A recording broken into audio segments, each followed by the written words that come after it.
The conference room smelled of cinnamon and champagne, that particular blend of forced festivity that happens when corporations try to manufacture Christmas spirit. I stood near the dessert table, smoothing down my emerald dress for the third time in 10 minutes, checking my phone for the fourth. Nothing. Adrian was supposed to meet me here 40 minutes ago. The company Christmas dinner was already in full swing around me, laughter and conversation creating a wall of sound that made my isolation feel even more pronounced. I was Lorenzo Volkov's executive secretary, which meant I knew everyone here professionally, but socially? I was an island. My fingers tightened around my phone as I typed another message. Where are you? Everyone's asking about you. The 3 dots appeared, disappeared, appeared again. My stomach twisted with a premonition I'd been ignoring for months. I can't make it. Something came up with work. Sorry, Isa. Something came up with work. On Christmas Eve. The lie was so transparent it was almost insulting. I stared at those words, feeling something cold and sharp settle in my chest. Not heartbreak. Not yet. Clarity. I opened my messages, scrolling back through weeks of similar excuses.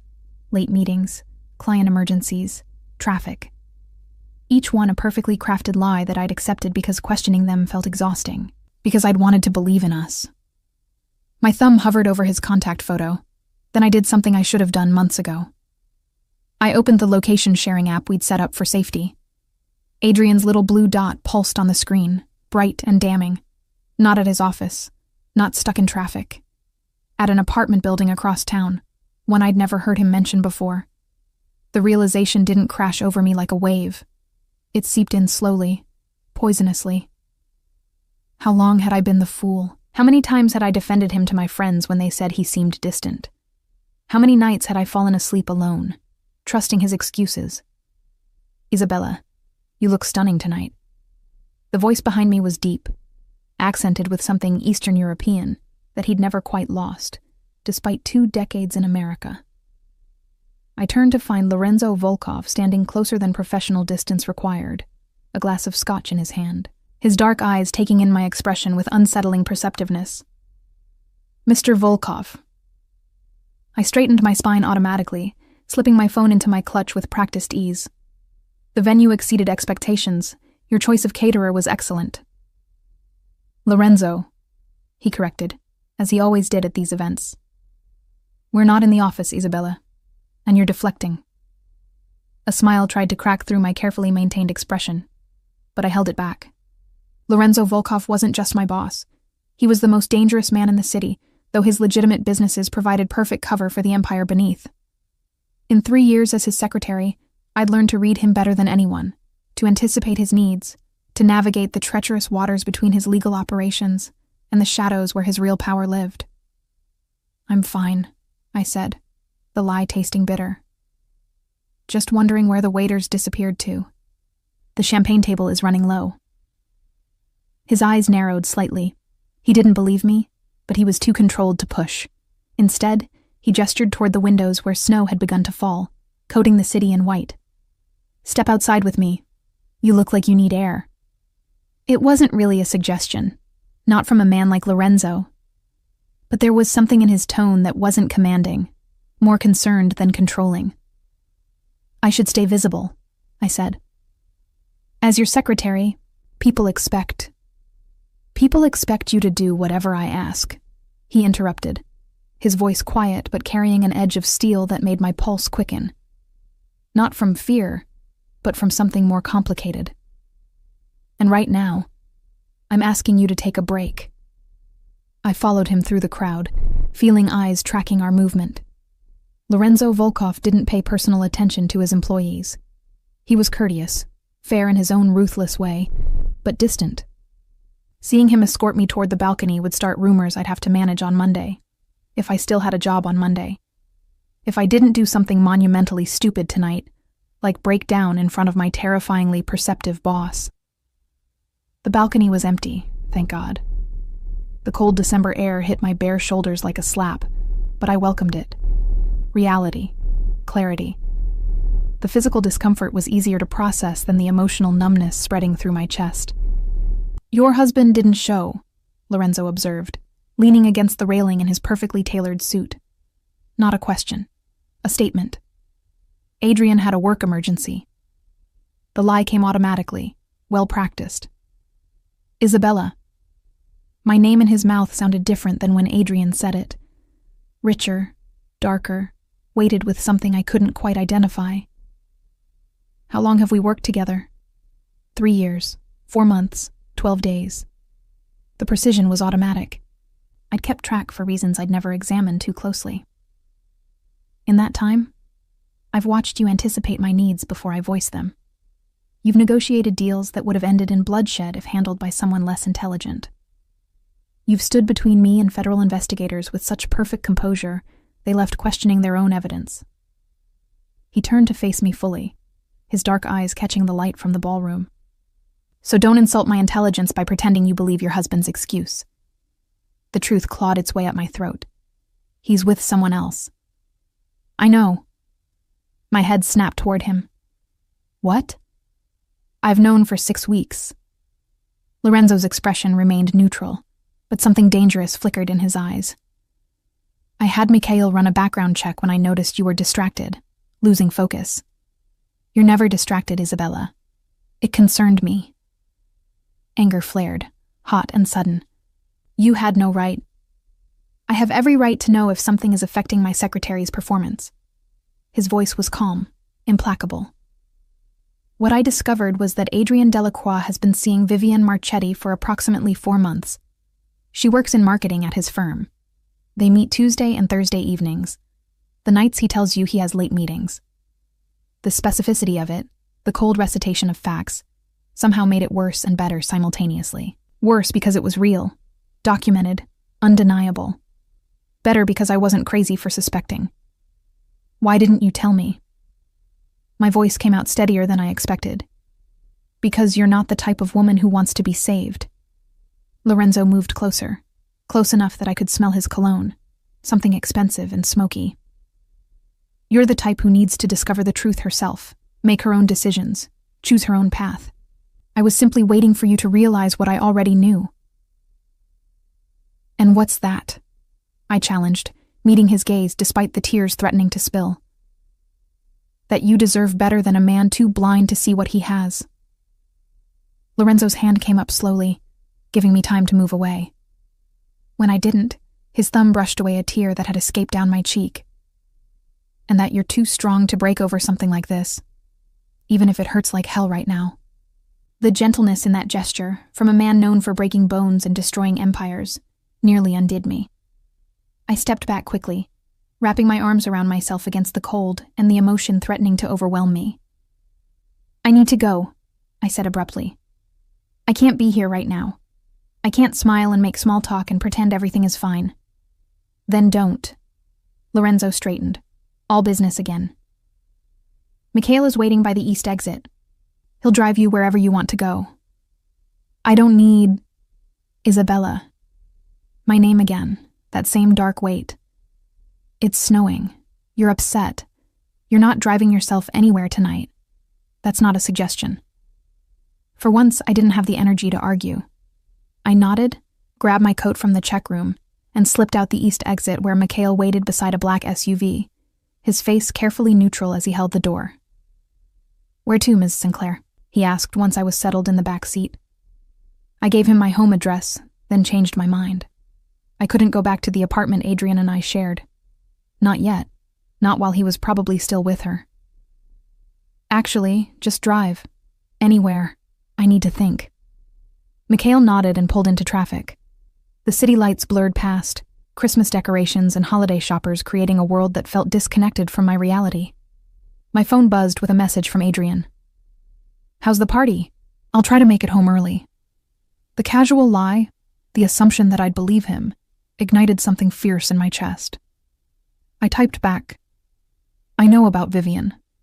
Don't bother coming home. Then I turned off my phone and watched the city disappear behind us, feeling something like freedom mixed with devastation. Mikhail eventually dropped me at a small park near the river, one of those forgotten green spaces that the city maintained, but few people visited after dark. I'd asked him to leave me there, ignoring his protests that it wasn't safe, that Mr. Volkov would be displeased. Tell Lorenzo I needed space, I'd said, climbing out before he could argue further. I'll call a cab when I'm ready. Now I sat on a bench dusted with snow, my designer coat inadequate against the December cold, staring at the dark water and wondering how my carefully constructed life had unraveled so completely in a single evening. My phone, which I'd turned back on against my better judgment, buzzed incessantly. Adrian calling, texting. The messages progressing from denial to anger to desperate apology in the span of 20 minutes. You're going through my phone now? That's a violation of privacy, Issa. Fine. Yes, I'm seeing Vivian, but it's not what you think. Baby, please, can we talk about this? I made a mistake. You're being dramatic. Nothing actually happened. The gaslighting was almost impressive in its speed. I read each message with a detached clarity I hadn't possessed hours ago, seeing the manipulation for what it was. Everything about our marriage happened, Adrian. I typed back. And now it's over. I'll have papers drawn up after the holidays. Don't contact me again. I blocked his number before I could second-guess myself, then blocked Vivian's too, when she had the audacity to message me with some nonsense about not meaning for things to happen this way.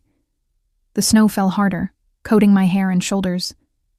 I should have been cold, should have called that cab, should have gone somewhere warm. Instead, I sat frozen, watching my breath cloud in the air and feeling oddly peaceful. You're going to catch pneumonia. I didn't startle at Lorenzo's voice. Some part of me had known he would come, had perhaps been waiting for it. How did you find me? I asked, not turning around. Mikhail called the moment you dismissed him. Lorenzo moved into my peripheral vision, then sat beside me on the bench, close enough for warmth, but not touching. Said you looked like you were about to do something either very brave or very stupid.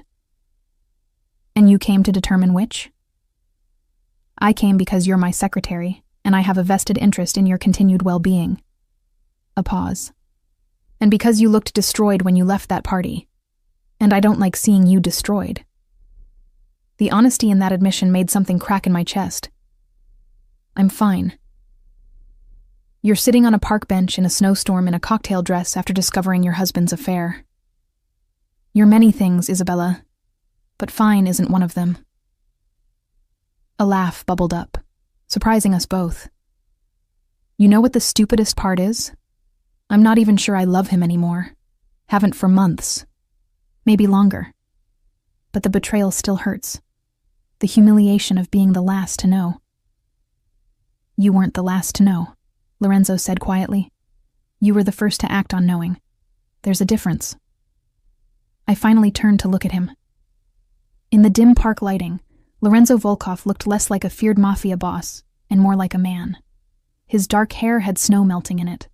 His expensive suit was getting ruined. But he sat with perfect stillness, giving me his complete attention. Why are you here, Lorenzo? Really? Because 3 years ago I hired a secretary and gained a weapon I didn't know I needed. His eyes held mine. You're the smartest person in any room we enter. You see patterns I miss. You negotiate with a ruthlessness that impresses even me. And you do it all while maintaining a moral code I stopped believing in years ago. I work for you, I pointed out. I'm not exactly operating from a moral high ground. You work for my legitimate businesses. You've never once crossed a line you weren't comfortable with. I've made sure of that. Lorenzo shifted slightly, angling toward me. You think I don't notice how you leave the room when certain conversations start? How you've created a perfect system where you handle everything legal and Mikhail handles everything else. You're brilliant at maintaining distance from what you can't accept. The observation was too accurate, too perceptive, and you allow it. Why? Because losing you would be inconvenient. A slight smile. And because I respect that you know where your boundaries are and defend them absolutely. Even when it must frustrate you? Especially then. Lorenzo's expression grew serious. Isabella, I'm going to tell you something that will either comfort you or terrify you. When I discovered your husband's affair, my first instinct was to have him dealt with. Permanently. My breath caught. Lorenzo. I didn't, he continued calmly. Because you would never forgive me for it. Would probably turn me into the authorities yourself, moral code intact. So instead, I've been monitoring the situation, waiting for you to discover it naturally, ready to step in if you needed me. That's not comforting. That's terrifying. I know. He reached over, taking my frozen hand in his warm one. The gesture was shockingly intimate, more so because Lorenzo Volkov didn't do casual touch. But it's honest. And right now, I think you need honesty more than comfort. I should have pulled my hand away, should have maintained professional distance. Instead, I found myself gripping his hand like a lifeline. What happens now? Now you make a choice.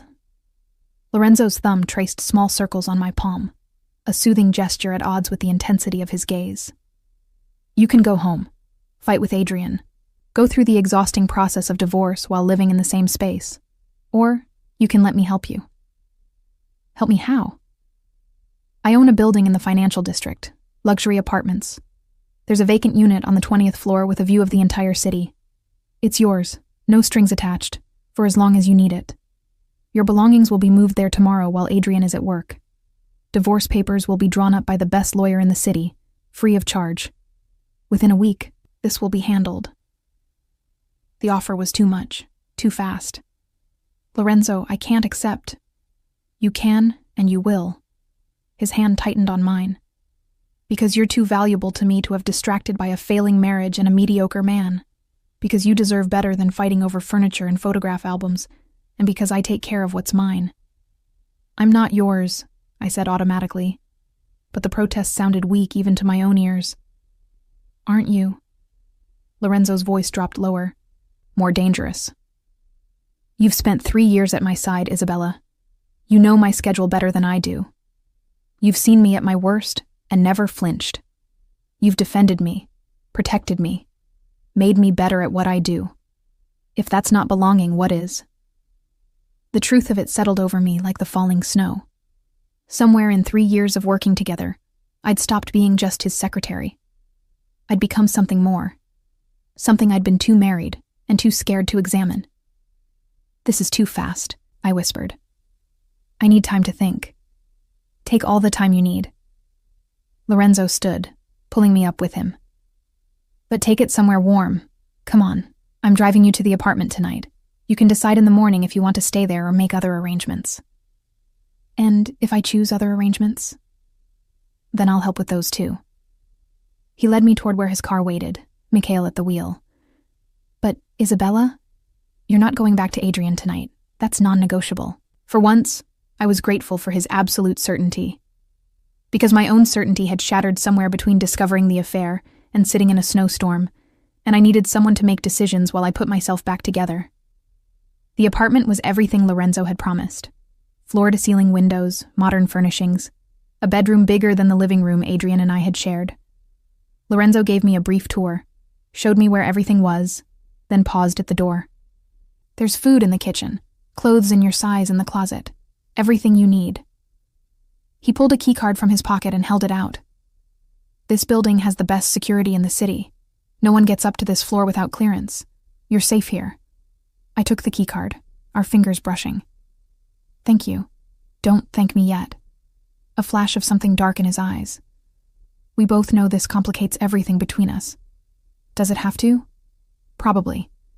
He stepped closer, close enough that I could feel the heat radiating from him. But I've never been good at staying away from things I want, and I've wanted you for longer than I should admit. The confession hung between us, electric and dangerous. I should have been shocked, should have stepped back, should have reminded him that I was still married and he was still my boss. Instead, I heard myself say, "How long?" Long enough to know I shouldn't act on it.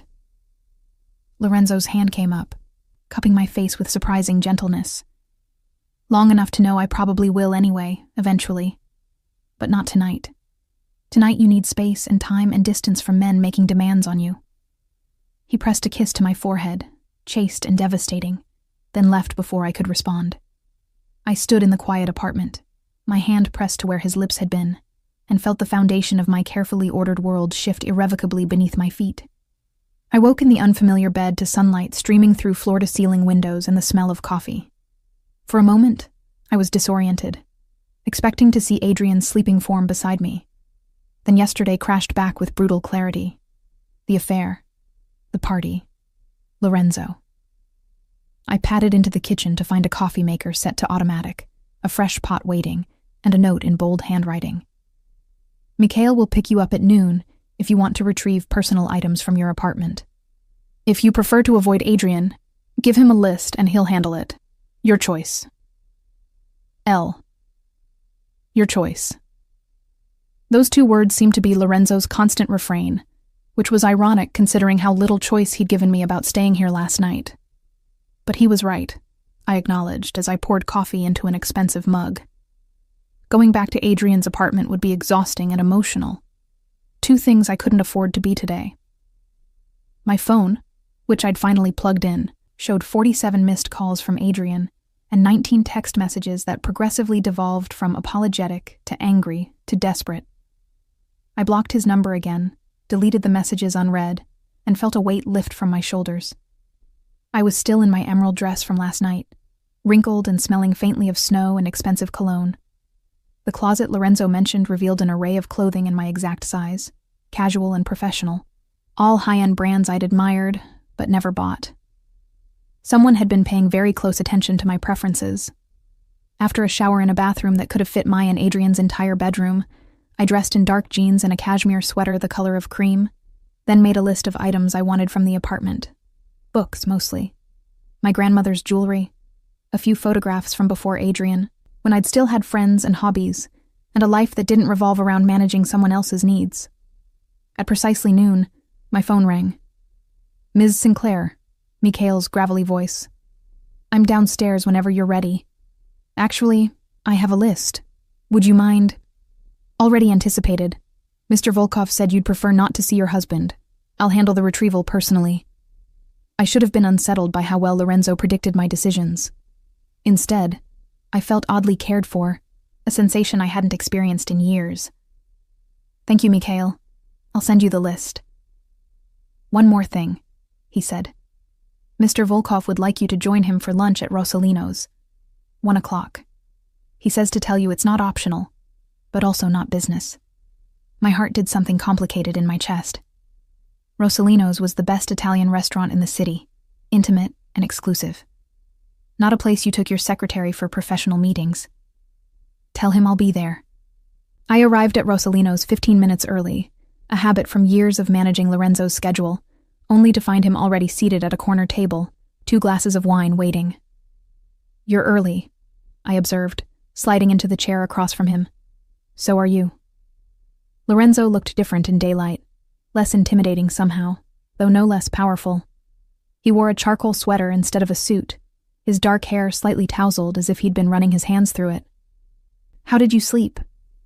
Better than expected. I picked up the wine glass, grateful for something to do with my hands. The apartment is beautiful. Too beautiful. Lorenzo, I can't accept. We're not having that conversation again. He cut me off smoothly. The apartment is yours. Consider it part of your compensation package if it makes you feel better. That's not how compensation packages work. It is when you're indispensable to a man who doesn't know how to express appreciation without overwhelming gestures. A slight smile played at his lips. I'm not good at subtlety, Isabella. You know this. You're the most subtle person I've ever met, I countered. You've built an empire on misdirection and strategic patience. In business, yes. In personal matters? He shook his head. I'm direct to the point of brutality, which is why I need to tell you something before we continue this, whatever this is. My stomach tightened. That sounds ominous. It's honest. Lorenzo set down his wine glass, giving me his complete attention in that way he had that made you feel like the only person in the world. Last night, I told you I've wanted you for longer than I should admit. That was true. But I need you to understand what wanting means in my world. Lorenzo, let me finish. His voice was gentle but firm. I'm not a good man, Isabella. You know enough about my operations to understand that. I've hurt people, destroyed lives, made decisions that would horrify you if you knew the details. I keep you separate from that darkness because you deserve better. But that darkness is part of who I am. I know what you are, I said quietly. I've always known. Knowing intellectually and experiencing directly are very different things. He leaned forward, his dark eyes intense.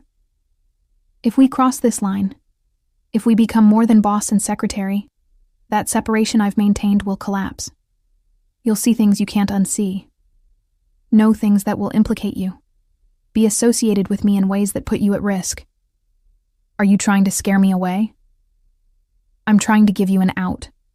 Lorenzo's hand reached across the table, stopping just short of touching mine. Because once you're mine, Isabella, I won't let you go. I'm not built for casual. I don't share. And I protect what's mine with extreme prejudice. The possessiveness in his voice should have alarmed me. Instead, it sent heat spiraling through my chest. That's remarkably presumptuous. It's honest, he repeated. You deserve to know what you'd be getting into, because I can offer you luxury, protection, complete devotion. But I can't offer you normal. Can't give you a simple life with a man who comes home at 5 and takes you to dinner parties where the biggest scandal is someone's affair. I just left that life, I pointed out. It wasn't as appealing as advertised. Your husband was an idiot. Lorenzo's expression hardened. He had everything I've wanted for 3 years and threw it away for someone ordinary. But I'm not offering to be your rebound, Isabella. I'm not interested in being a distraction from your pain. Then what are you offering? He was quiet for a long moment, as if weighing his words carefully. Time, space, friendship, if you want it, and the promise that when you're ready, if you decide you want more, I'll be waiting. The server chose that moment to appear, taking our orders with practiced efficiency. After he left, I studied Lorenzo across the table, seeing him with new clarity. Can I ask you something? I said finally. Anything. Why me? You could have anyone. Women who fit your world, who understand the darkness you're talking about. Why fixate on your secretary? Because you're brilliant. The answer came without hesitation. Because you challenge me in ways no one else dares. Because you're moral in a world where I've forgotten what that means, and being near you reminds me that not everything has to be corrupt. He paused. And because every day for 3 years, you've walked into my office, met my eyes, and never once looked afraid. Do you have any idea how rare that is? How addictive? I'm not fearless, I admitted. I'm just good at hiding it. Then we have that in common. Lorenzo's smile was self-deprecating. I've spent 3 years terrified you'd quit, find another job, disappear from my life.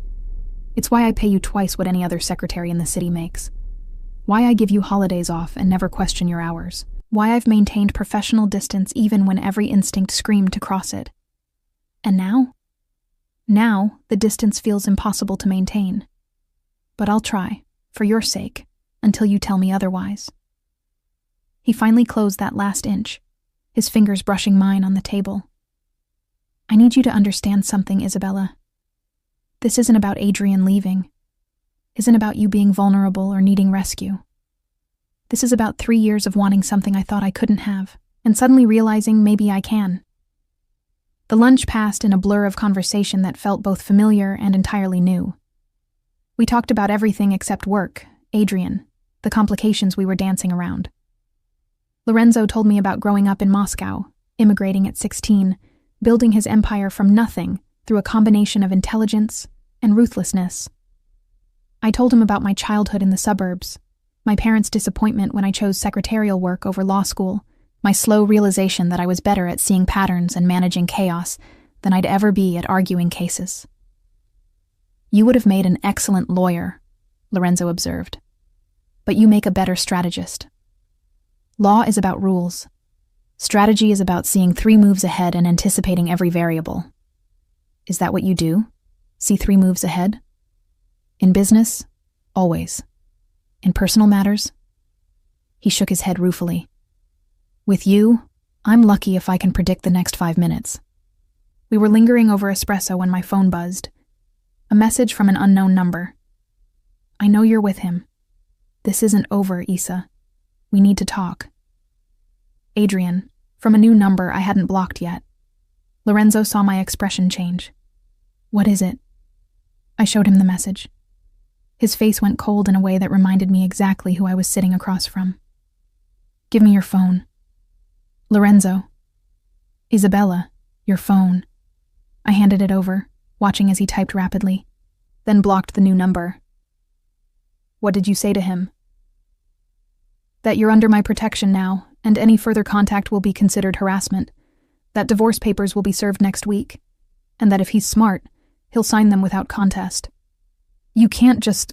I can, and I did." Lorenzo handed back my phone. "That man had his chance with you. He doesn't get another one." I should have been angry at his high-handedness, should have asserted my independence, insisted I could handle Adrian myself. But the truth was, I was tired of handling things alone, and there was something deeply appealing about letting Lorenzo's certainty carry me, just for a little while. "Thank you," I said instead. "Don't thank me. This is me being selfish." Lorenzo signaled for the check. "Adrian is a loose end. I don't like loose ends, and I particularly don't like loose ends that text you during lunch when you're supposed to be relaxing." "Possessive much?" "Intensely." No apology in his voice. "I told you I don't share. That includes your attention." As we left the restaurant, Lorenzo's hand found the small of my back, a gesture that was becoming familiar. Outside, snow had started falling again, coating the city in fresh white. "I need to go back to the office," Lorenzo said, "but Mikhail has your things from the apartment. And Isabella? Take the rest of the day. Rest. Process. Do whatever you need to do." "What if what I need is to work?" I challenged. "To have some normalcy while my life is imploding." He studied me for a moment, then nodded. "Then come to the office tomorrow. Your desk will be waiting. But tonight, I want you to take care of yourself."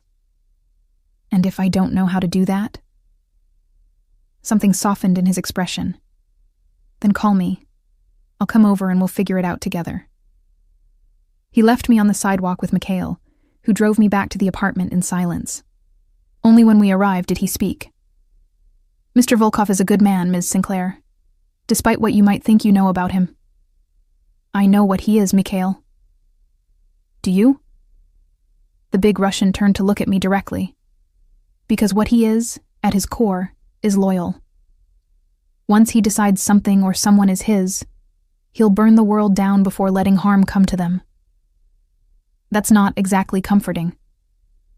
"It's not meant to be comfortable. It's meant to be true." Mikhail's expression was serious. "You're his, Ms. Sinclair. Have been since the day you walked into his office and reorganized his entire filing system without asking permission. The question is whether you're ready to be." I had no answer to that. Just a growing certainty that my carefully ordered life was never going to be the same. I went back to work the next morning, despite Lorenzo's insistence that I take more time. Not because I was ready, but because the apartment, beautiful as it was, felt too quiet. Too much space for my thoughts to spiral. Nicolette Belmont, Lorenzo's other secretary, the one who handled the appointments I wasn't privy to, gave me a knowing look when I arrived. "Heard you had an eventful weekend," she said, her French accent more pronounced than usual. "The whole office is buzzing." "Let them buzz." I settled at my desk, pulling up Lorenzo's calendar for the week. "Is he in yet?" "Meeting with the Constantine brothers. Should be done by 9. She perched on the edge of my desk, her designer heels dangling. "Isabella, can I give you some advice? Do I have a choice?" "Non." A slight smile. "Lorenzo Volkov is many things. Dangerous, ruthless, brilliant. But he's also honorable in his way. If he's claimed you, and trust me, everyone knows he has, then you're the safest person in this building. I don't need..." "Yes, you do." Nicolette's expression grew serious. "Your husband made calls yesterday, to this office, demanding to speak to you." Lorenzo had Mikhail handle it, but there was unpleasantness. Adrian threatened to go to the press with stories about Lorenzo's operations if you weren't returned to him. Ice flooded my veins. He what? "He's desperate. Stupid." She shrugged. "The combination is dangerous. But Lorenzo has people watching Adrian now, making sure he understands the consequences of further threats." "People watching him," I repeated slowly. "What kind of consequences?" "The kind Lorenzo is good at. Nicolette slid off my desk. My point is, you're protected. But you should know what protection in this world costs. She left before I could ask what she meant, leaving me staring at my computer screen and wondering exactly what I'd gotten myself into. Lorenzo emerged from his office at 9:15, flanked by two men who looked like they could bench press small cars. The Constantine brothers, presumably. They nodded respectfully at me as they passed, which was somehow more unnerving than if they'd ignored me. Isabella. Lorenzo stopped at my desk, his expression neutral, but his eyes warm. Good morning. I thought you were taking the day. I work here, I pointed out. Taking random days off seems counterproductive. Even when your personal life is exploding. Especially then. Work is the one thing that makes sense right now. I pulled up a document. You have a conference call with the Tokyo office at 11. The contracts for the waterfront property need your signature, and the Belmonts want to reschedule dinner from Thursday to Friday. Lorenzo studied me for a long moment. Come into my office. It wasn't a request. I followed him into the spacious corner office with its view of the entire city, watching as he closed the door and leaned against his desk. You're compartmentalizing, he observed. I'm coping. By pretending nothing happened. By focusing on what I can control. I crossed my arms defensively. Is that a problem? No. He moved closer, close enough that I had to tilt my head back to maintain eye contact. But I need you to understand that your husband's threats yesterday have complicated things. Nicolette mentioned, you have people watching him. I have people ensuring he doesn't become a bigger problem than he already is. Lorenzo's voice was carefully neutral. Adrian is making noise about going to the press, about exposing details of my business he thinks he knows.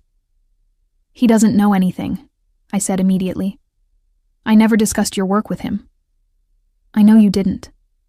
But perception is powerful, and even unfounded accusations can cause damage. His hand came up, tucking a strand of hair behind my ear. Which is why I need you to let me handle this, Isabella.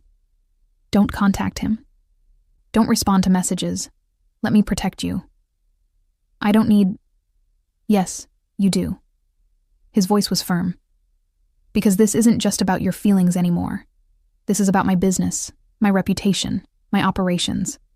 Adrian has made himself my problem, which means I get to solve it my way. Fear flickered through me. What are you going to do to him? Nothing permanent, nothing violent unless he forces my hand. Lorenzo's eyes were dark, unreadable, but he will sign those divorce papers. He will stop calling you, and he will learn that threatening what's mine has consequences.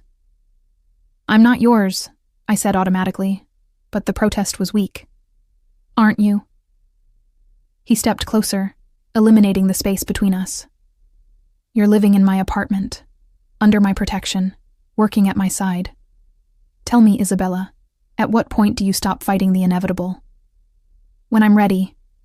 I held my ground, refusing to be intimidated. You said you'd give me time, space, that you'd wait until I was ready.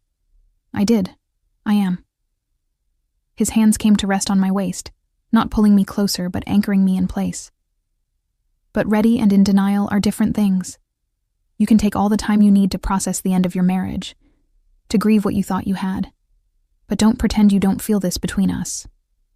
This tension, this pull, the way you've been hyper-aware of me since you walked in this morning, the way I can't focus on anything when you're in the room. His voice dropped lower. I've been patient for 3 years, Isabella. I can be patient a while longer. But don't ask me to pretend I don't want you because I'm not that good a liar. My breath caught. Lorenzo, I'm not asking you for anything, he continued, his grip on my waist tightening slightly. I'm just making sure you understand where I stand. When you're ready, if you decide you want this, want me, I'm here. Until then, I'll wait. I'll protect you. I'll handle Adrian and any other problems that arise. Because that's what I do for what's mine. And if I'm never ready? I challenged, even as my body betrayed me by leaning into his touch. Then I'll have spent the rest of my life wanting the one thing I couldn't have. A slight smile, sad and self-aware. Wouldn't be the worst fate for a man like me. A knock at the door interrupted the moment. Lorenzo released me, stepping back with obvious reluctance. Come in. Mikhail entered, his expression grave. Boss, we have a situation. What kind of situation? Adrienne Delacroix filed a police report claiming Ms. Sinclair was taken against her will. 2 detectives are in the lobby wanting to speak with her. My stomach dropped. He did what? The idiot is desperate. Lorenzo's voice was ice cold. Fine, send them up. Isabella, you're going to tell them exactly what happened. That you left your husband voluntarily. That you're staying in an apartment I provided as part of your employment compensation. That there was no coercion, no kidnapping, no impropriety of any kind. That's all true, I said. I know, but they're going to question you separately, try to catch inconsistencies, look for signs of duress. So stay calm, be honest, and remember that you chose this. The detectives were professional but skeptical. They separated us, questioning me in a conference room while Lorenzo waited in his office.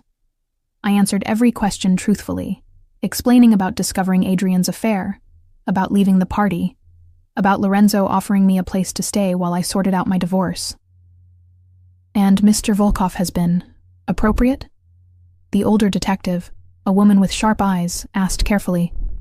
Completely. He's been nothing but supportive and professional. That's not what your husband claims. He says Mr. Volkov has a history of acquiring things he wants through intimidation. My husband is a liar who's angry I left him, I said flatly. Lorenzo offered me help when I needed it. Nothing more, nothing less. They questioned me for another 30 minutes before finally seeming satisfied. As they left, the female detective handed me her card. If you ever feel unsafe, if anything changes, call me directly. I'm safe, I assured her. Safer than I was in my marriage, certainly. After they left, I found Lorenzo in his office, staring out at the city. They're satisfied, I reported. Adrienne's claim will be dismissed. Good. He didn't turn around. I'm sorry you had to go through that. Not your fault. Adrienne's grasping at straws. It's my fault for not handling him more decisively earlier. Lorenzo's voice was hard. I tried to let him be, let you handle your divorce without interference. Clearly that was a mistake. Lorenzo, don't. He filed a false police report, Isabella. Tried to have me investigated. Attempted to implicate you in imaginary crimes. He finally turned, his expression dark. This ends now. What are you going to do? What I should have done the moment he hurt you. Lorenzo moved toward me with purpose. I'm going to make Adrienne Delacroix understand exactly what happens when you threaten what belongs to me. I don't belong. He kissed me. Not gently, not tentatively, but with 3 years of pent-up want and frustration and possession. His hands cupped my face, holding me in place as he took my mouth with an intensity that stole my breath. I should have pushed him away. Should have reminded him I was still married, still processing, still not ready. Instead, I kissed him back, 3 years of my own denial shattering like glass. When he finally pulled back, we were both breathing hard. You were saying? He asked, his voice rough, that this is a terrible idea. Probably. His thumb traced my swollen lips. Are you going to stop me? I should have said yes. Should have stepped back, reinstated professional boundaries, protected myself from whatever this was becoming. Instead, I heard myself whisper, no. Lorenzo's smile was triumphant and tender all at once. Good, because I'm done pretending, Isabella. Done keeping my distance. Done letting lesser men make decisions about your life. I make decisions about my life, I countered. Then decide. He kissed me again, softer this time. Decide if you want this. Want me. Because once you say yes, there's no going back. I don't do casual. Don't do halfway. If you're mine completely. The possessiveness should have scared me. Instead, it ignited something fierce in my chest. And if I want to be completely yours, then we stop fighting the inevitable and see where this goes. His hands slid down to my waist, pulling me flush against him. But I need to hear you say it, Isabella. Need to know you're choosing this with full knowledge of what it means. I looked up at this dangerous, complicated man who'd somehow become essential to my life. I choose this. I choose you. Thank God, he breathed, and kissed me like I was air and he'd been drowning. The next few weeks passed in a blur of intensity I hadn't known existed. Lorenzo wasn't exaggerating when he said he didn't do halfway. He was all-consuming, showing up at the apartment at odd hours, taking me to dinner at exclusive restaurants, introducing me to his world in carefully measured doses. The divorce papers were served to Adrian by Friday. He contested them, of course, demanding alimony and half my savings, despite the fact that I'd supported us for the last 2 years while he pursued his career. Lorenzo's lawyers demolished his claims within a week. It's remarkable, I told Lorenzo over dinner one evening, how quickly legal proceedings move when you have infinite resources. Resources help, he acknowledged, cutting into his steak. But in this case, the facts were on your side. Adrian had an affair, abandoned you, then tried to extort money you earned. No judge would side with him. Still, thank you. Stop thanking me. He reached across the table, taking my hand. You're mine now. Protecting you, providing for you, making your problems disappear. That's not a favor. It's what I do. Your possessiveness is showing again. I know. Does it bother you? I considered the question honestly. A month ago, the answer would have been yes. Now, after weeks of Lorenzo's constant attention, his unwavering focus, his absolute certainty that I belonged with him, I found it comforting rather than suffocating. No, I admitted, it doesn't. His smile was satisfied, predatory. Good, because it's only going to intensify. He wasn't wrong. Lorenzo's idea of dating involved private jets to weekend getaways, jewelry that cost more than my car, and a level of attention I'd never experienced. But it also involved quiet evenings in the apartment, where he'd show up with takeout, and we'd watch old movies. Morning phone calls just to hear my voice. Random texts throughout the day checking if I'd eaten, if I was tired, if I needed anything. You're incredibly controlling, I observed one morning when he'd had breakfast delivered to the apartment, despite my protests that I was capable of making my own coffee. I prefer attentive, he countered, stealing a strawberry from my plate.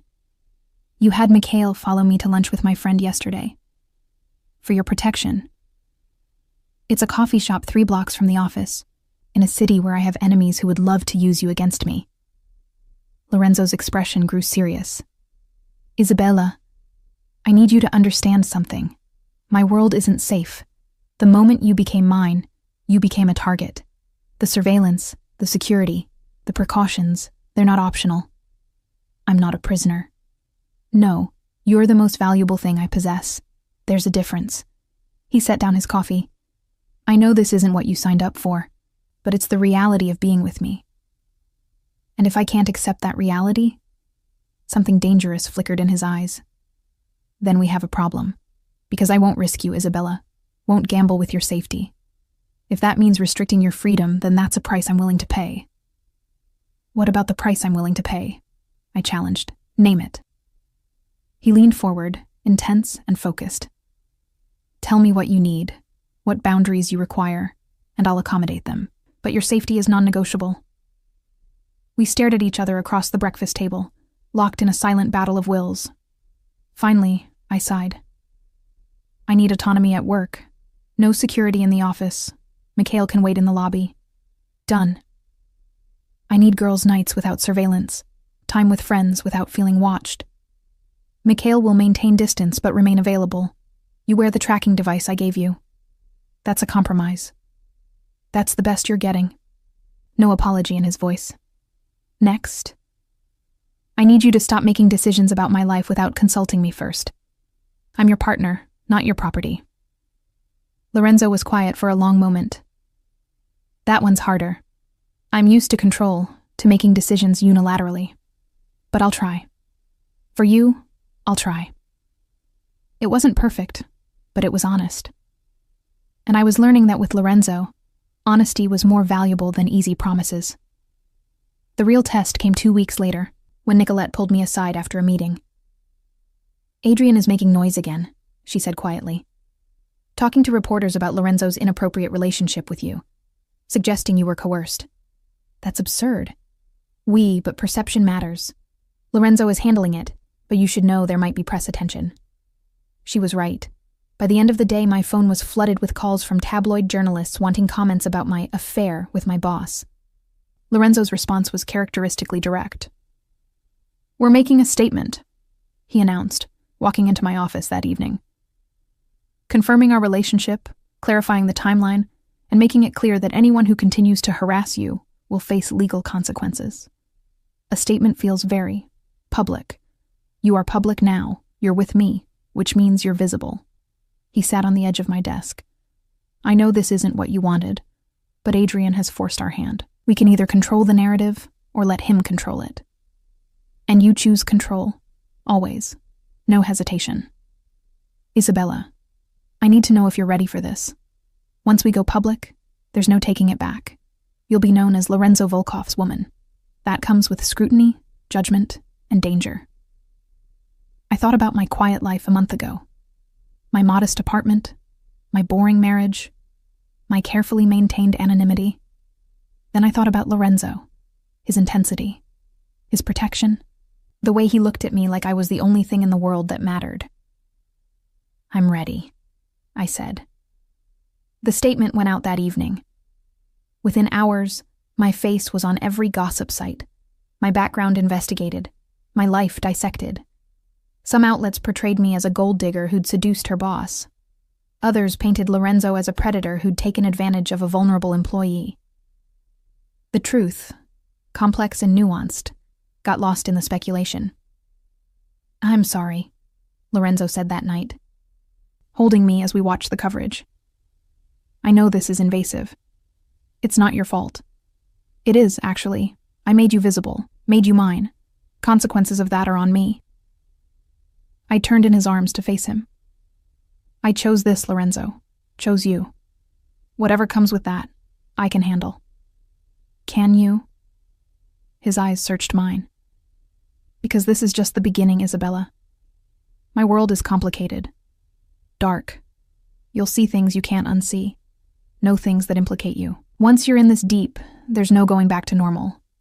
Then it's good I don't want normal." I kissed him, slow and deliberate. "I want you. All of you. Darkness included." "You say that now." "I mean it." I pulled back to meet his gaze directly.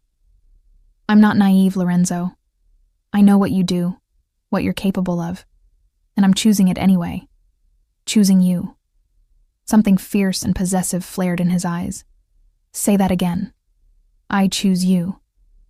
He kissed me then, deep and claiming, his hands tangling in my hair as he demonstrated exactly what my choice meant to him. When we finally came up for air, he rested his forehead against mine. "You're mine now," he breathed. "Completely. Irrevocably. Mine. I know. And I'm yours. All of me. Good and bad. Legal and otherwise. You own me, Isabella, as much as I own you." The admission, raw and honest, settled something in my chest. This was what I'd been missing with Adrian. This intensity, this absolute certainty, this feeling of being chosen and choosing in return. "Then we're agreed," I said. "No more holding back. No more half measures. No more pretending this isn't forever," he added, his voice rough with emotion. "Forever is a long time. Not long enough." He kissed me again. "Not nearly long enough." The next morning, I woke to find Lorenzo already awake, watching me with an intensity that should have been unnerving but felt comforting instead. "What?" I asked sleepily. "Just memorizing this moment. You in my bed, sleep soft and beautiful. Mine. Possessive even in the morning. Especially in the morning." He pulled me closer. "Every morning, Isabella. I want this every morning for the rest of our lives." It should have scared me, that level of commitment after such a short time. Instead, it felt inevitable. Like everything with Lorenzo had been leading here, to this moment, this choice, this future. "Then I guess you're stuck with me," I said. "Best thing that's ever happened to me." He kissed my forehead, then my nose, then my lips. Best thing I never knew I was waiting for. We lay there as morning light filled the room, two people who'd found each other in the wreckage of my old life, building something new from the ashes. It wasn't conventional, wasn't safe, wasn't anything I'd planned. But it was ours, and that made it perfect. 6 months after that Christmas dinner I'd attended alone, I stood in Lorenzo's penthouse office, watching the city spread out below us like a kingdom. Our kingdom, now. I'd moved into Lorenzo's home 3 months ago, my apartment sitting empty, a symbol of a life I'd outgrown. "Penny for your thoughts," Lorenzo said, coming up behind me and wrapping his arms around my waist. "Just thinking about how much has changed." "Regrets?" I leaned back against his chest, feeling the solid warmth of him. Not one. It was true. The past months had been a revelation. Lorenzo had introduced me gradually to the reality of his world, the legitimate businesses and the operations that existed in shadows. I'd discovered I had a talent for seeing patterns, for strategic planning that translated well to his more clandestine endeavors. "You're thinking too loudly," he murmured against my ear. "I'm thinking about the meeting tomorrow, the Constantine brothers." "Worried?" "Curious. You said you wanted me there, but I'm not sure what role I'm playing." Lorenzo turned me in his arms to face him. "The same role you've always played. My partner, my strategist, the woman who sees solutions where others see problems. Your world is different from the office, Lorenzo. I know, which is why I need you there." His hands cupped my face. "Isabella, I trust you with everything. My business, my life, my weaknesses.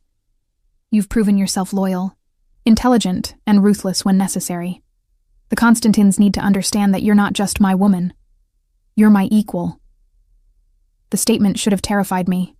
Instead, it thrilled me. I'd spent years as Adrian's wife feeling diminished, ignored, taken for granted. With Lorenzo, I felt powerful, seen, essential. "What if I make a mistake?" I asked, voicing the fear I'd been harboring. "Then we handle it together." Lorenzo's smile was confident. "But you won't. You're too smart, too careful, and you have something no one else in that room will have." "What's that?" "Me, absolutely devoted to keeping you safe while you shine." He kissed me softly.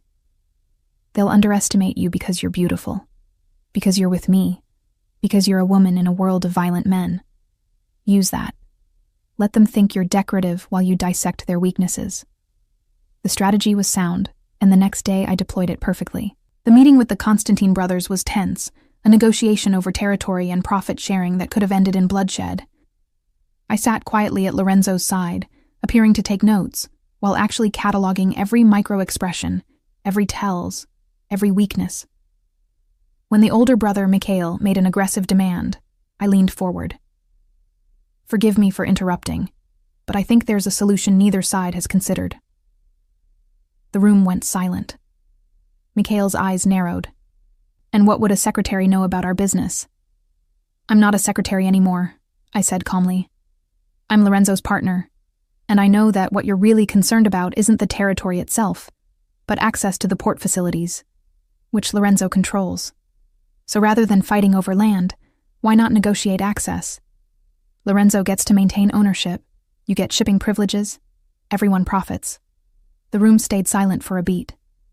Then Mikhail laughed, a genuine boom of amusement. "She's smart, Volkov. Dangerous too, I'd wager." "Extremely," Lorenzo agreed, pride evident in his voice. The negotiation concluded smoothly after that, my suggestion providing the compromise both sides needed. As we left, Lorenzo's hand found mine, squeezing gently. "Brilliant," he murmured, "just seeing patterns. You dismantled a potential war in 5 sentences." He pulled me into an empty hallway, kissing me deeply. "You're magnificent," but not everyone was pleased with my new role. Back at the office, I found Nicolette waiting with a concerned expression. "We need to talk," she said, leading me to the break room. "There's resistance to you taking an active role. Some of Lorenzo's associates think you're a liability. Because I'm a woman. Because you're untested in their world. Haven't proven you can handle the darkness." Nicolette's expression was sympathetic. "Lorenzo trusts you, but they need convincing. Then I'll convince them. It might require you to get your hands dirty, Isabella, to do things that can't be undone." I met her gaze steadily. I know what I signed up for. The test came sooner than expected. Adrian, who'd been blessedly quiet for months, resurfaced with a vengeance. He'd apparently been gathering information, talking to reporters, building a case against Lorenzo that threatened to expose operations we'd worked hard to keep hidden. "He's become a liability," Lorenzo said one evening, his voice cold. "One I need to handle permanently." "What do you mean permanently?" I asked, though I suspected I knew. "I mean he's threatening everything we've built, everything we are." Lorenzo's eyes were hard. "He needs to disappear, Isabella. And I need to know if you can accept that." This was it. The moment where I either committed fully to this life or drew a line I couldn't uncross. I thought about Adrian, his betrayal, his continued attempts to hurt me through Lorenzo. Thought about the life we were building, the future we were creating. "What do you need from me?" I asked. Something flickered in Lorenzo's eyes. Surprise, pride, relief. "I need you to lure him to a meeting. Tell him you have information about me, that you want to cooperate with his investigation. Get him to the warehouse on 5th Street tomorrow night. And then I handle it. But Isabella, once you do this, there's no going back. You'll be complicit, an accessory. The law won't distinguish between us."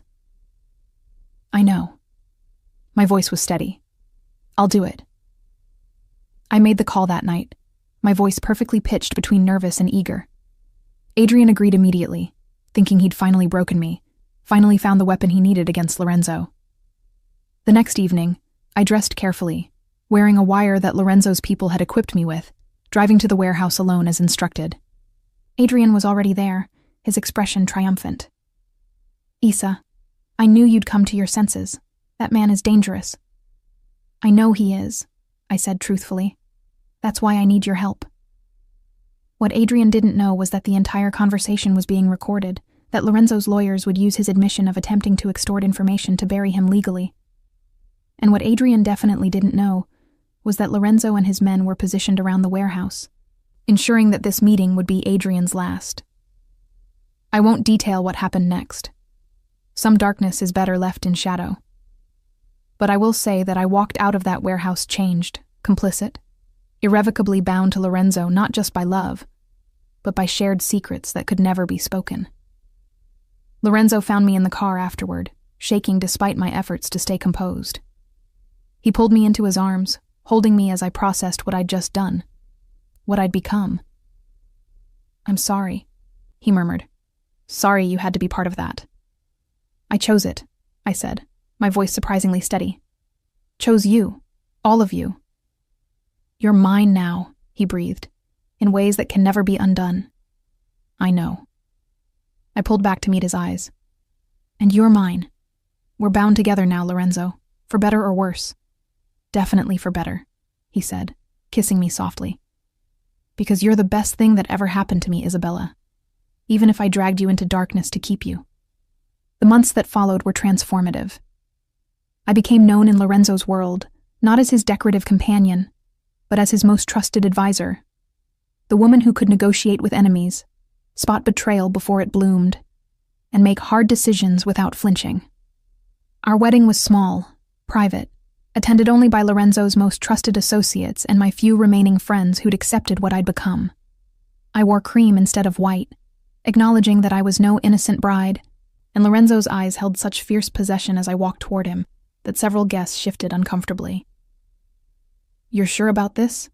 he asked as we stood before the officiant. "Last chance to run." "I'm not running," I said firmly. "I'm choosing. Choosing you, choosing this life, choosing us." "Then you're mine," he said, sliding the ring onto my finger.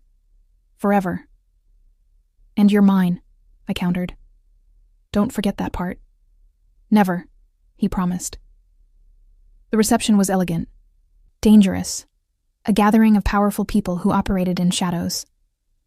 I moved through it with confidence, Lorenzo's hand always at my back, accepting congratulations from people who'd once questioned my place in this world. Later that night, alone in Lorenzo's penthouse, our penthouse now, he undressed me slowly, reverently. Mrs. Volkov, he murmured, the name a caress. How does it feel? Right, I admitted. Terrifying and right. That's how loving me should feel. He kissed me deeply. Terrifying, because of what it means. Right, because we were meant for this. We made love slowly, cementing our vows, binding ourselves together in ways that went beyond legal or criminal. When we finally lay exhausted in each other's arms, Lorenzo traced patterns on my bare shoulder. Do you ever regret it? He asked quietly. That Christmas dinner, the choices you made, the woman you've become? I thought about that night 6 months ago, sitting alone on a park bench, crying over a betrayal that had felt world-ending. Thought about the woman I'd been then, scared and lost and convinced she was alone. Not for a second, I said honestly. That night destroyed my old life, but it gave me this one. Gave me you. Gave me power and purpose, and a partnership I never knew I wanted.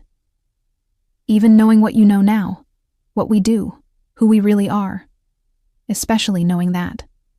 I turned to face him. I'm not naive anymore, Lorenzo. I see you clearly. All the darkness, all the violence, all the decisions that would horrify most people. And I choose it anyway. Choose you anyway. Because what we have is real in a way my marriage never was. I love you, he said simply. More than I thought I was capable of loving anything.